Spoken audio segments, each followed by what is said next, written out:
Charleston, 1856. The night was silent, heavy, and damp with coastal fog.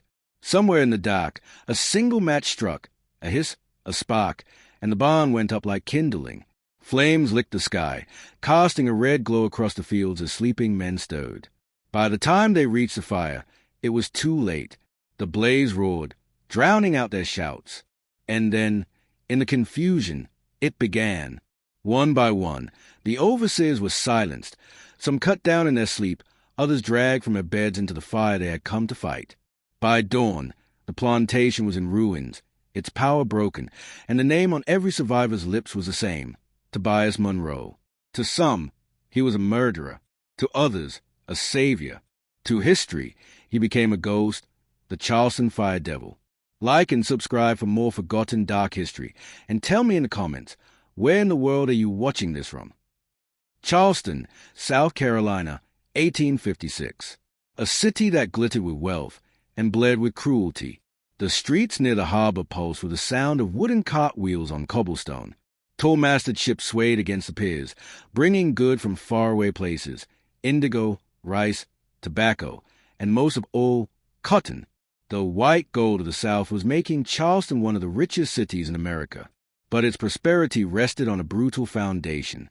Beyond the city, the plantation stretched for miles, endless rows of white bowls under the heavy southern sun. There, enslaved men, women, and children worked from the first gray light of dawn until darkness swallowed the fields. Their backs bent, fingers bleeding, their songs and cries carried on the humid air. Life on these plantations was unforgiving. Overseers on horseback patrolled like sentinels, their whips coiled at their sides. Punishments were swift and merciless. A misquota, a moment's rest, a hint of defiance could mean the lash. Malnutrition and exhaustion claimed lives slowly, while disease struck fast. Nights brought no freedom, only the constant fear of being sold away, separated from family forever. And yet, beneath this atmosphere of control, there was a tension, invisible but sharp as a blade. The memory of Nat Turner's 1831 revolt still haunted white planters across the South. They whispered of uprisings, of fire and vengeance, of the day when the enslaved might rise again. Slave patrols were increased, curfews tightened, and every rustle in the cane fields at night made hearts pound with dread. Charleston was a city living on edge, outwardly prosperous, inwardly afraid. This was a backdrop against which strange events would soon unfold, events that would leave the city whispering for years to come. Tobias Monroe was a man built of iron, not just in muscle, but in will. Tall, broad-shouldered, with skin darkened by sun and firelight, Tobias stood out even among the other enslaved men on the plantation. His arms were thick with the strength of years spent bending metal to his will, and faint scars, old whip marks, traced pale lines across his back and shoulders, silent reminders of a life lived under lash. He was a plantation's blacksmith, a man whose skill was both prized and exploited. Every day, Tobias stood in the choking heat of the forge, hammer in hand, striking red-hot iron into plows, chains, wagon wheels, and sometimes the very shackles used to bind his own people. Each strike of the hammer rang like a judgment, echoing through the shed, as if the iron itself carried his rage. Tobias rarely spoke. He was not a man given to outbursts or open defiance. His strength was in his silence, the kind of silence that made others uneasy. When he did speak, his voice was deep and measured, his words carefully chosen. But behind his calm eyes burned a slow, steady fire. He had been sold twice before coming to Charleston. Once as a boy, when he was torn from his mother's arms in Virginia. Again as a young man, when he was separated from the woman he loved, never to see her again. Each sail had chipped away at him, but never broken him. Instead, it had left him harder, like the iron he forged, shaped by fire, but unyielding. At night, after the forge cooled and the field went silent, Tobias would sit by the dying coals and stare into the embers. No one knew what he was thinking. Some said he was praying. Others said he was waiting for something or someone. Tobias dreamed of freedom, though he never dared to speak the word aloud. He dreamed of a day when the hammer in his hand would no longer serve his oppressors, but his own destiny. Of a day when the sound of iron striking iron would mean liberation, not bondage. And it was this quiet, patient man, scarred but unbroken, who would soon find himself at the center of events that would shake Charleston to its core. The day began like so many others, hot, airless, the field stretching under sky the color of dull brass. Tobias was at the forge, sweat running into his eyes, when he heard the shouting. At first it was just another sound of the plantation, the overseer's voice barking orders, the crack of a whip somewhere in the fields. But then came the screams. He dropped his hammer and stepped outside. Across the dusty yard, a crowd had formed, enslaved men and women standing in a tense circle, heads low, shoulders rigid. Through the gap, Tobias saw him, Isaiah, barely 12, a boy with quick hands and a quick smile, now on his knees in the date. A bale of cotton lay spilled beside him, half crushed in the mud. The overseer loomed over the child, whip in hand, fury written across his face. "You think you can waste my time, boy," the overseer growled, his words like spittle. Then the whip came down. Once, twice, again, each strike cutting through the air, through the silence, through the boy's cries. Tobias's hands clenched into fists. He felt each lash as though it struck his own back. The others did not move. They had learned it not to. The world held its breath, until the boy's small body fell forward and did not rise again. The overseer stood panting, sweat shining on his forehead. He wiped the whip against his boot and spat on the ground. "Get him out of here," he said flatly, before walking away as if nothing had happened. When night fell, it was Tobias they called. They gave him a shovel, a lantern, and no words. He walked alone to the edge of the fields where the ground was soft and wild, far from the rows of cotton. The lantern flame flickered in the wind, casting his long shadow over the earth. He dug. The soil was damp and heavy, clinging to the shovel, to his hands, to his clothes. Every thrust of the blade felt like a blow against his chest. When the shallow grave was ready, they brought Isaiah's small, still body wrapped in a burlap sack. Tobias knelt and lowered him into the earth. For a moment, he did not move. The night was silent but for the chirring of insects and the soft hiss of the lantern. Then, very quietly, Tobias spoke. "No more," he whispered. It was not loud, but it was final. As he covered the boy's body, something inside him hardened.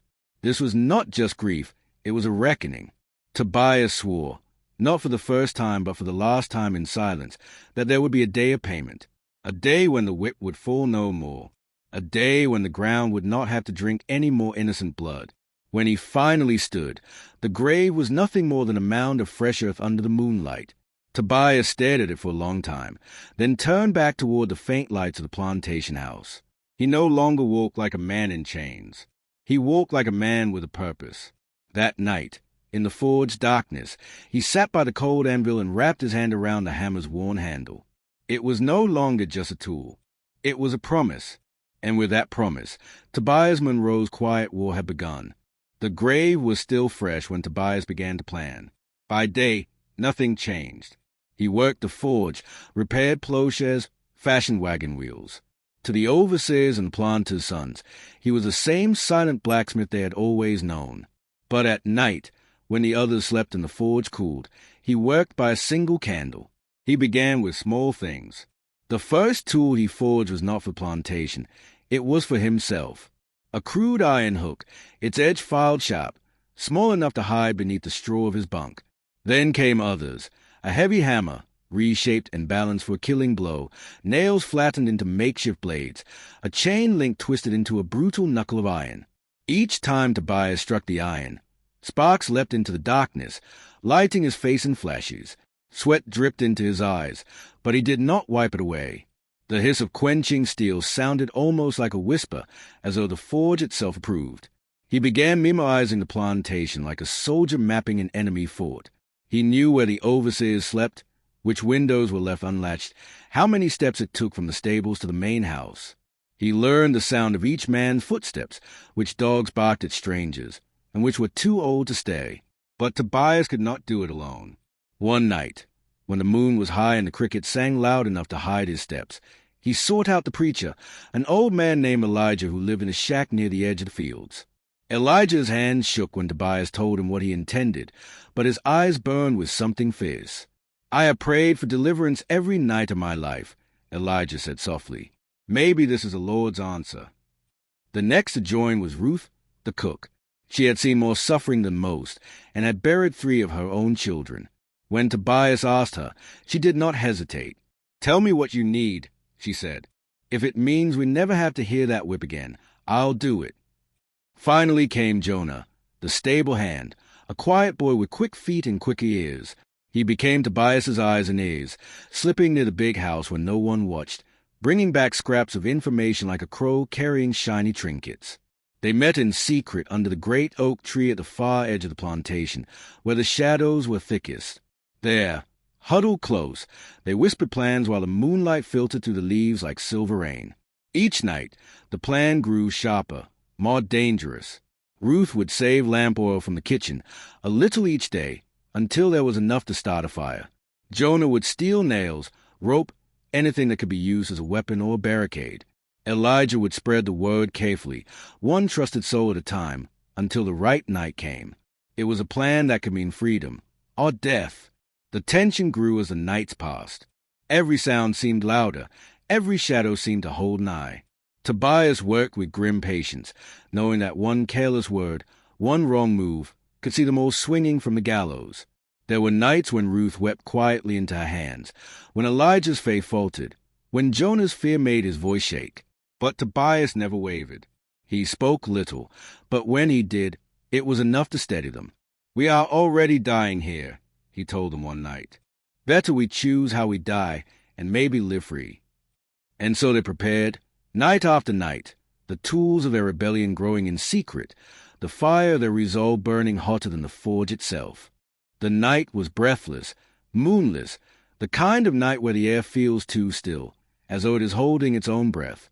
Tobias stood in the doorway of the forge, hammer in one hand, the sharpened hook in the other. His face was expressionless, but inside his chest, his heart pounded like the blows of an anvil. Everything had been prepared. The tools were hidden. The rope was knotted. The lamp oil was ready. Ruth and Elijah waited by the kitchen. Jonah crouched near the stables. Tobias struck the first spark. The barn went up faster than any of them had imagined. The dry hay caught like tinder, flames leaping high into the rafters, licking upward in hungry orange tongues. Within seconds, smoke poured into the sky, a black column rising like a signal to heaven itself. Shouts rang out from the big house. Doors slammed, dogs barked, boots pounded on the ground. Overseers rushed toward the blaze, shouting orders, desperate to save the horses, the cattle, the wagons. Tobias did not run. He stood in the shadows and waited, his eyes reflecting the firelight like 2 glowing coals. When the last overseer had passed, he moved silently, like a man possessed. The first blow landed before the overseer in the bunkhouse even opened his eyes. Tobias's hook sank deep, and the man fell without a sound. Jonah barred the door from the outside, trapping the others inside as they scrambled to wake, their confusion turning to panic. Screams joined the roar of the fire. The night became a storm of noise, boots thudding, voices shouting, glass breaking. Tobias moved from one target to the next with a cold, mechanical precision. Each strike was deliberate, every blow a sentence carried out. Ruth hurled the first lantern of oil against the bunkhouse wall. It shattered, flames climbing the wood, adding to the inferno already raging in the barn. The entire plantation seemed to blaze now, as if the very earth had decided to rise up and burn away its own suffering. Elijah stood at the edge of the chaos, chanting scripture in a hoarse, shaking voice, words of vengeance and deliverance rolling out into the smoke-thick night. The overseers fought back when they could. One caught Tobias off guard, swinging a rifle like a club, striking him across the shoulder. Tobias staggered but did not fall. He turned and brought the hammer down with a sickening crack. By the time the last blow was struck, the fire had spread to the stables. The air was thick with heat and smoke, sparks raining down like fireflies. Tobias's chest heaved with exhaustion. Blood streaked his hands, smeared his shirt, soaked the hook that still hung at his side. The plantation was chaos, overseers dead or dying, livestock screaming, slaves scattering into the night. The fire reflected in every terrified face, in every pair of fleeing feet. But Tobias did not flee with the others.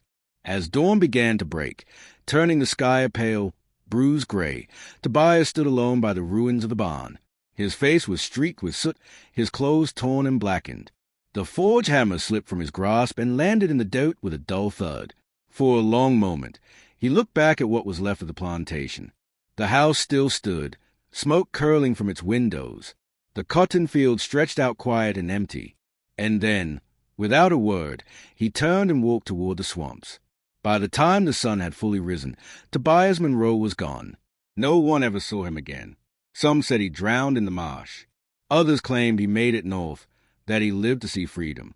But in Charleston, whispers remained of the night the barn burned, of the man who rose from the forge and turned his hammer against the men who had chained him.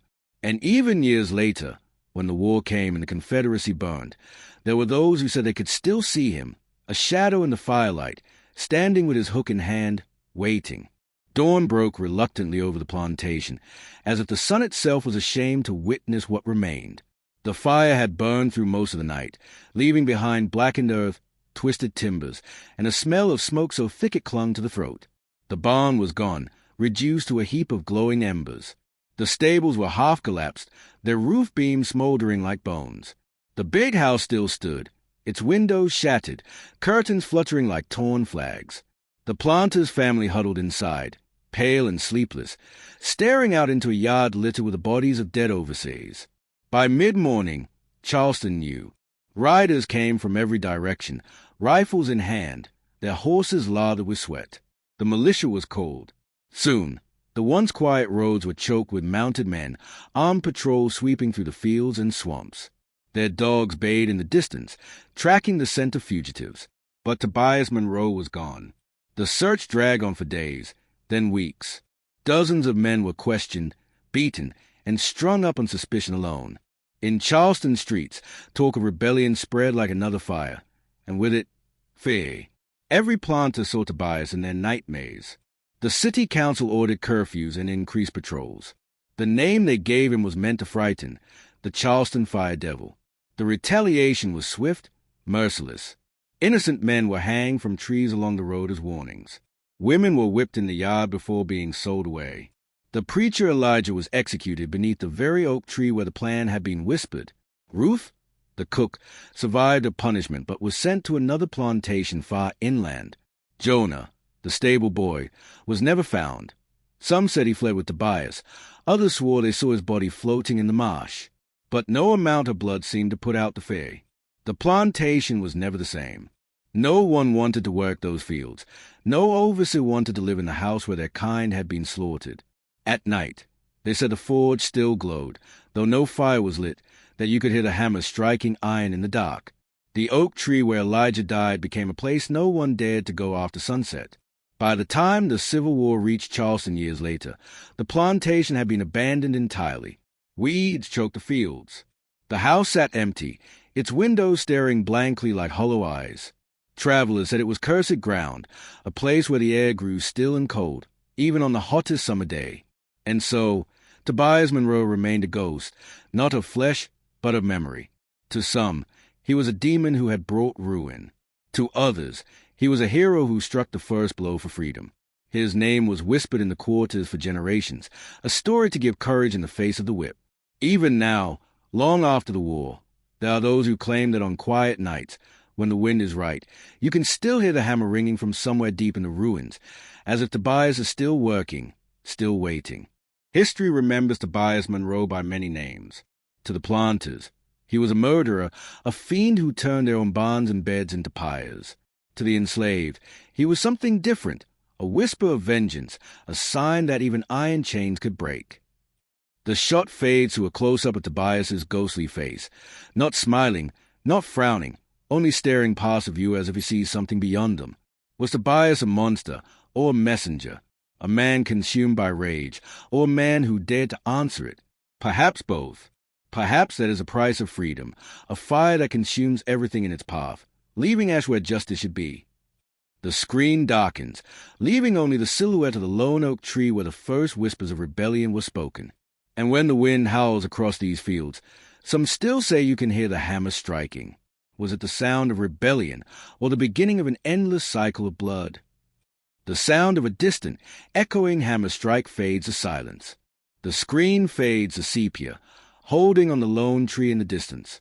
If you were Tobias Monroe, standing in the smoke of that burning barn, would you have done the same? Would you have answered cruelty with fire, or turned away, leaving the fields as they were? A pause. Then the narrator's tone softens, pulling the viewer back from the story. Tell me in the comments below, was Tobias a hero, a villain, or something far more complicated? And if this story stayed with you, don't forget to like, subscribe, and share it. There are more forgotten chapters of history waiting to be uncovered. Fade to black.